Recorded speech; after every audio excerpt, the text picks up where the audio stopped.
everyone, welcome back to the deep dive. We usually dig into a whole stack of research articles and stuff, but today we're switching things up a bit. Yeah, trading those research papers for something a little more, well, Steamy. yeah, Stevie's one way to put it. We're diving into the world of romance Now novels. that's a deep dive I can get behind. And not just any romance novel. We're going deep on this one. It's called Good Girls Always Got a Thing for the Thugs. Okay, that title definitely has my attention. But here's the twist.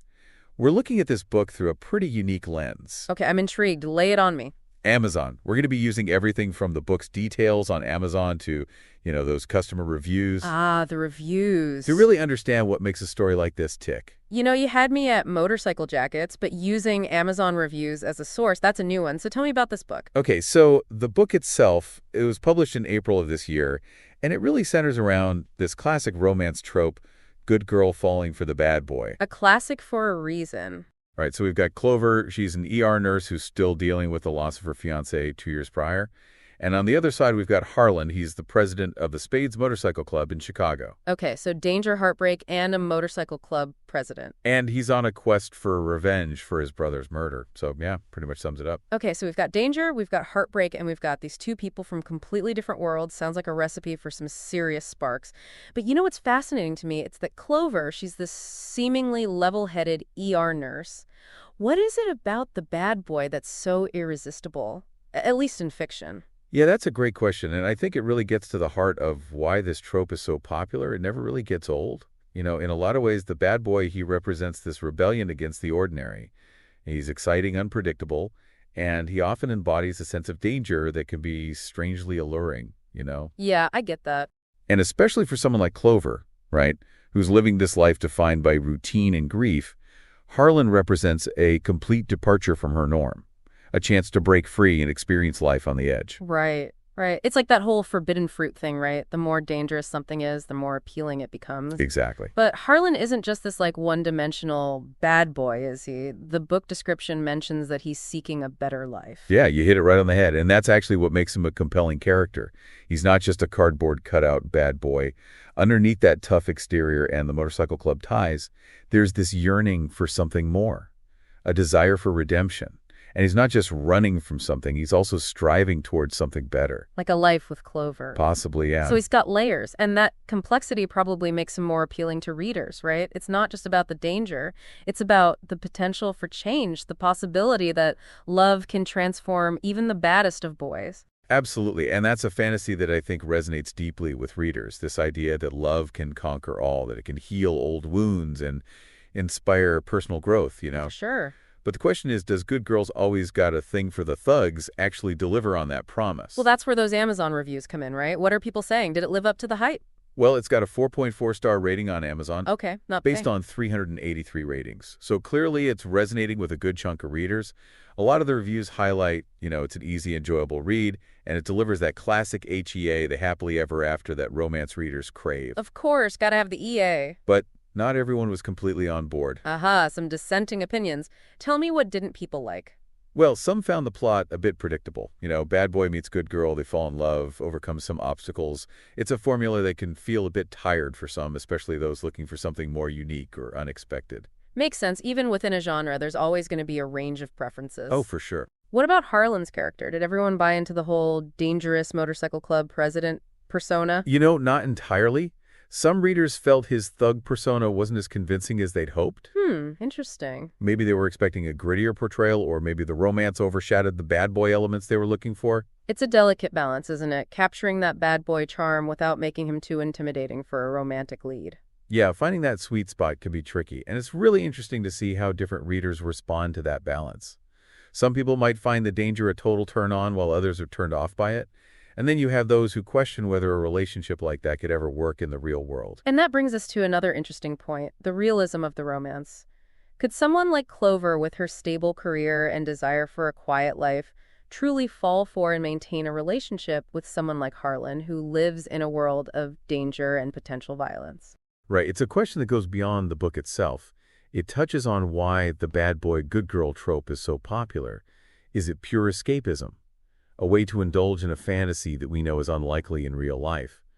Or is there something deeper at play, this fascination with the transformative power of love. It's such a great point. It's almost like the book is a jumping off point for a bigger conversation about our own desires and expectations in relationships. Before we get too deep into that, I'm curious to learn more about the author herself, K.L. Hall. What can you tell us about her and her other work? Well, she's a pretty prolific writer. She's got over 3 dozen books to her name Wow. across various genres. But her real expertise seems to lie in African-American urban fiction and romance. With so many books in those categories, she's clearly tapped into something that resonates with a wide audience. So she's a seasoned storyteller, especially when it comes to navigating the complexities of urban life and love. That experience probably informs her portrayal of characters like Clover and Harlan, giving them a depth and authenticity that readers connect with. Yeah, absolutely. And it makes you wonder how much of her own experiences or observations of real-life relationships have influenced her writing.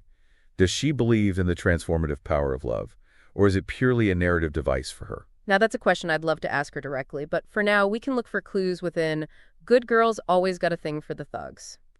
Maybe the way she develops the relationship between Clover and Harlan, the challenges they face and how they overcome them, will give us some insights into her own perspective on love and its complexities. Yeah, and that's what's so fascinating about doing a deep dive into a single book like this. It's not just about the story itself, it's about what that story reveals about the author, the readers, and even ourselves. It's like holding up a mirror to society, right? Reflecting our fascination with danger, our longing for love, and our belief in the possibility of change, even in the most unlikely of circumstances. Exactly. And on that note, I think we should shift gears and really dig into those Amazon reviews. By exploring those different perspectives and reactions to Good Girls Always Got a Thing for the Thugs, we can get a deeper understanding of what makes this book tick and what it tells us about why the bad boy, good girl romance is so popular. Okay, so let's dig into some of these reader reactions. You mentioned that some people found the plot a bit predictable. Can you give us some specifics from the reviews? What exactly felt familiar, and did it work for the book or against it? Sure, a few reviewers pointed out that classic fish out of water scenario, where Clover gets thrown into Harlan's world, all those motorcycle clubs and underground dealings. It can be exciting, but some readers felt it was a little too fast, like Clover adapted to that world maybe a little too easily. Like she didn't really question it much. Yeah, exactly. There's this sense that the real danger of Harlan's world wasn't fully explored. And maybe that explains why some readers didn't find his whole thug persona totally believable. So it's not just about using those familiar elements, it's how the author actually uses them, right? You can have the bad boy and the good girl, the class of their worlds, but it's how the story's put together that determines if it feels fresh or falls flat. Yeah, you got it. And that's where what the reader is expecting comes in. Romance readers, they often want a certain level of familiarity, those familiar things that signal, okay, I'm in for a satisfying emotional journey.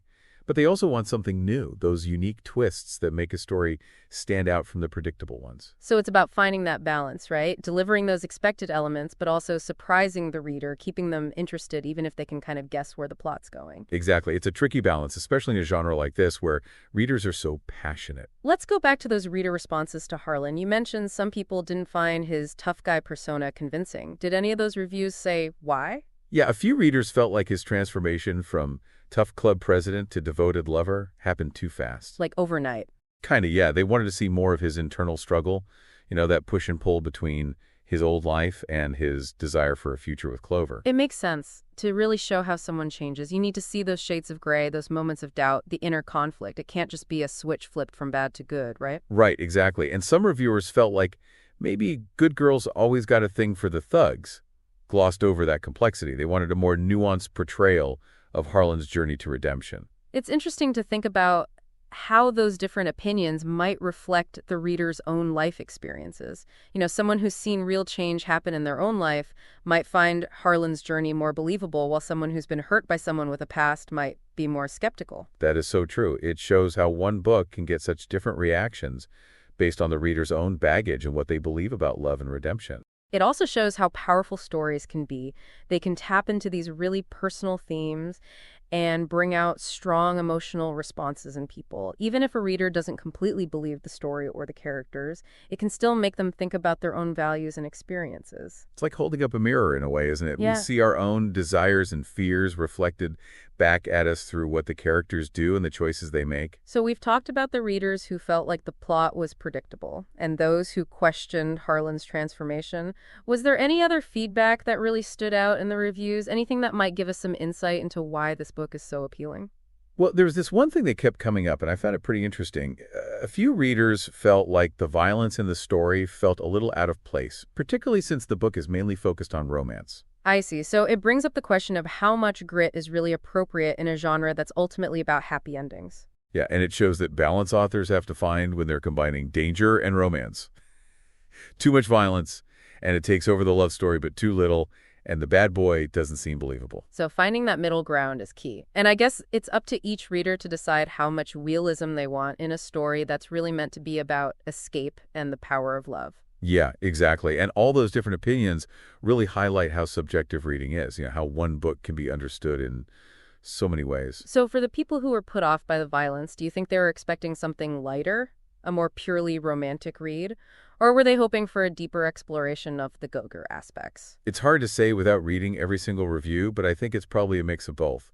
Some readers were probably looking for a pure escape, a fantasy, while others maybe were looking for a grittier, more realistic take on the challenges a couple faces when they come from such different worlds. It makes you think about how the book's title and cover art might have set up those expectations.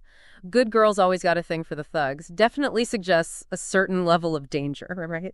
Which might lead some readers to expect a more intense or even suspenseful storyline. Yeah, and that's where how a book is marketed comes into play. The title, the cover, the description, they all set up an expectation in the reader's mind.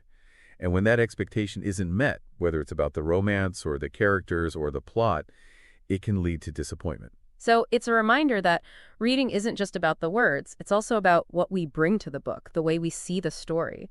And those expectations are shaped by all sorts of things, the genre, the way it's marketed, and even our own preferences and what we've experienced in life. Absolutely. And it's those individual interpretations that make talking about books so interesting.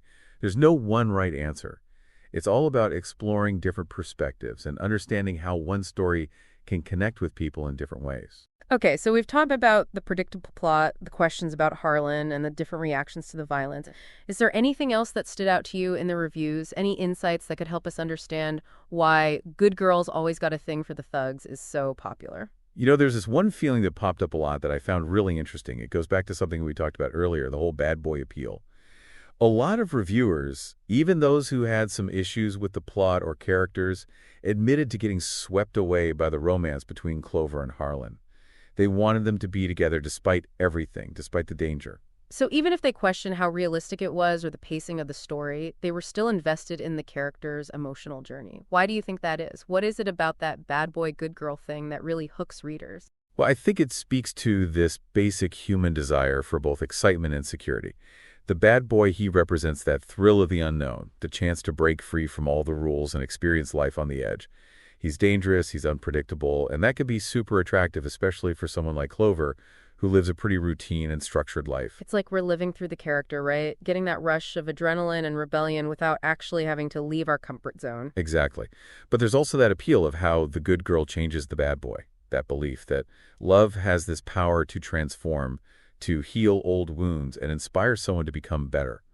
And that's where the security comes in, the idea that even the most dangerous guy can be changed by love, that he can choose stability and goodness like what Clover represents. Yeah, it's a fantasy that plays into our deepest hopes about how love can conquer anything. And sure, it might not always work out that way in real life, but it's a comforting and appealing idea, especially when you're looking for a guaranteed happy ending in a story. And that's what a book like Good Girls Always Got a Thing for the Thugs delivers. It's a break from reality into this world where love wins, where bad boys can change, and where good girls can have adventure without losing their values. But it's not just about escaping reality, right? These stories also give us a chance to think about those bigger questions about relationships, about the choices we make and what we're willing to give up for love. That's right. It's a safe way to explore those desires, those what-if questions that we might not actually act on in our own lives. Could we, like Clover, be drawn to that excitement of the unknown? And would we, like Harlan, change our lives for love? So as we wrap up our look at how readers are responding to Good Girls Always Got a Thing for the Thugs, what are some of the key things we've learned? What have we learned about why this book is so popular, and what does it tell us about why that bad boy, good girl trope is so enduring? I think we've seen that a successful romance novel can be both familiar and original. Readers want those things they recognize, but they also want to be surprised. And it's not enough to just put a bad boy and a good girl together. The author has to create characters that feel real, with motivations that readers connect with. We've also seen how one book can lead to such different reactions, which shows how subjective reading is and how fiction can tap into our personal beliefs and experiences. And maybe most importantly, we've been reminded that that bad boy, good girl trope, even though people might say it's unrealistic or formulaic, it still captures readers because it speaks to those desires we all have for excitement, for security, and for believing in the power of love. And now I think it's time to turn our attention to the author herself, K.L. Hall. If we look into her background and her other books, we might get a better sense of how she approaches storytelling and what inspired her to create a world where good girls and thugs find each other. All right, so we've spent a good chunk of time getting to know Clover and Harlan, breaking down their relationship and what readers think about their story. Now I'm really interested to dig into K.L. Hall herself, the author. What can you tell us about her background and how that might have influenced her writing? Especially when it comes to these bad boy, good girl romances that she seems to do so well. Well, one thing that really stands out to me is just how much she's written. Over 36 books. That's impressive. I mean, across all those different genres, it tells you she's got a serious work ethic, a real passion for writing, and a ton of creativity to keep coming up with new stories. It's amazing, right? And out of all those books, it seems like she's really found her sweet spot in African-American urban fiction and romance. Do we know anything about her own life or experiences that might have led her to focus on those genres? It's funny. There isn't a lot of biographical information out there about K.L. Hall. It's like she wants her books to speak for themselves. But we can make some educated guesses based on what she writes about. Urban fiction, by its very nature, often explores what it's really like to live in the city, dealing with things like poverty, crime, and social injustice. And those themes can really add another layer to romance stories. It's not just about falling in love. It's about working through all those outside forces that can either make a relationship stronger or tear it apart. Exactly. And I think that's a big part of why people connect with K.L. Hall's books. She doesn't avoid those tough issues. She weaves them right into the story, making them feel both real and engaging, even if the setting is tough or the characters are struggling. It's about finding that hope and love in the middle of all that hardship, right? Showing that even when things are really rough, human connection can still win out. And that message probably hits even harder coming from an author who's experienced those things firsthand, or at least seen them happen in their community. Oh, absolutely. And I think that authenticity comes through in her characters. It makes them feel more real, more relatable, even if their lives are completely different from ours. It makes you wonder if maybe she's inspired by real people or couples she's known. Maybe there are bits of Clover and Harlan in her own life, or maybe she's seen relationships that beat the odds and showed her that love can overcome anything. It's definitely possible. And even if the characters aren't based on specific people, they're shaped by how she sees people, by her understanding of how love and relationships work, especially in the context of city life. And I think that understanding is why people are drawn to her books. It's not just about escaping reality and fantasizing about a bad boy falling for a good girl. It's about recognizing those things that are true about love, no matter who you are, those universal truths about love, loss, and wanting to connect with someone, even when it seems impossible. Absolutely. And by focusing on African-American characters and settings, K.L. Hall is giving a voice to stories and perspectives that we don't always see in mainstream media. That's so crucial. It's about showing how diverse human experiences are giving us a peek into worlds and cultures that some of us might not be familiar with. And through those stories, we can start to question our own assumptions, see things from different angles, and ultimately come to a better understanding of what it means to be human, regardless of our race, background, or social status. It's about recognizing that love stories aren't limited to one group of people or one place. They're everywhere. And I think K.L. Hall, through her work, is celebrating that diversity, showing us that love can pop up anywhere, even in the most unexpected spots. So as we wrap up this deep dive into Good Girls Always Got a Thing for the Thugs and the world of K.L. Hall, any final thoughts? I think this deep dive has really shown how much one story can get people talking. We've covered a lot of ground, from the typical elements of this kind of story to what readers expect, the whole bad boy appeal, and how complicated love and redemption can be. We even dug into the author's life, trying to figure out what inspires her writing. And through it all, we've been reminded that books are way more than just words on a page. They're like doors to other worlds, mirrors showing us our own wants and fears, and they can really make us think about ourselves and how we grow as people. So to all our listeners out there, the next time you pick up a romance novel, or any book really, try approaching it with a curious mind. Be open to new things. Don't just read the story. Really think about it. Ask questions, challenge what you think you know, and think about what those themes and characters are really saying. And most importantly, remember that every reader brings their own unique perspective to a book. There's no right or wrong way to see it. It's about finding what resonates with you and enjoying the journey. Exactly. So whether you're already a romance fan or just curious about trying something new, keep exploring, keep asking questions, and most importantly, keep reading. And that's a wrap on today's deep dive. We'll catch you next time for another fascinating journey into the world of, well, who knows? That's the fun of it. See you then. CEA.